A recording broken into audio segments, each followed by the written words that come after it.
video. Mother of God, pray for us sinners now at our hour of death. Amen. Glory be to the Father, the Son, and the Holy Spirit.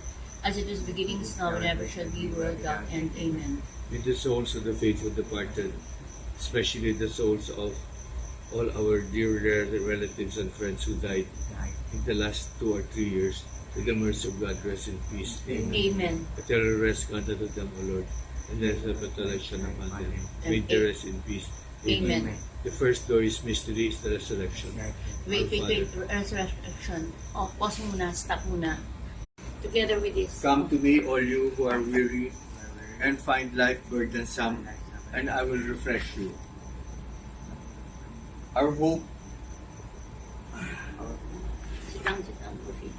out of the depths I cry to you, O Lord. Lord, hear my voice. Let your ears be attentive to my voice in supplication. If you, O Lord, mark iniquities, Lord, who can stand?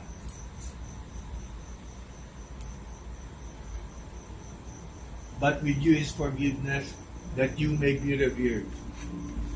I trust in the Lord, my soul trusts in His word. My soul waits for the Lord, more than sentinels wait for the dawn. More than sentinels wait for the dawn.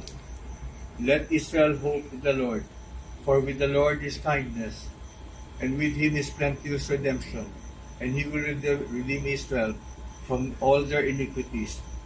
The Lord be with you, And with and also with you. Also with you. Let us pray. Lord, hear our prayer. Prayer. Hear our prayer. No, I'm the one only. Just listen. Just say amen. Lord, hear our prayers. Amen. And be merciful to your sons and daughters from the families of La Torre and Hernandez, all their relatives and friends who have passed from this life, whom you have called from this life.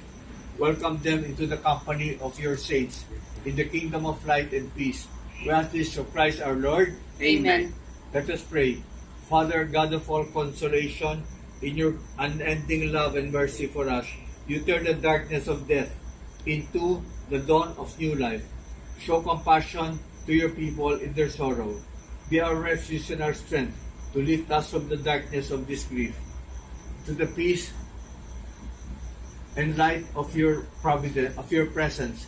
Your Son, our Lord Jesus Christ, by dying for us, conquered death, and by rising again, restored life. May we then go forth and be eagerly to meet Him, and after our life on earth, be reunited with our brothers and sisters, where every tear will be wiped away. We ask this through Christ our Lord. Amen. Saint Joseph, patron of happy death, pray for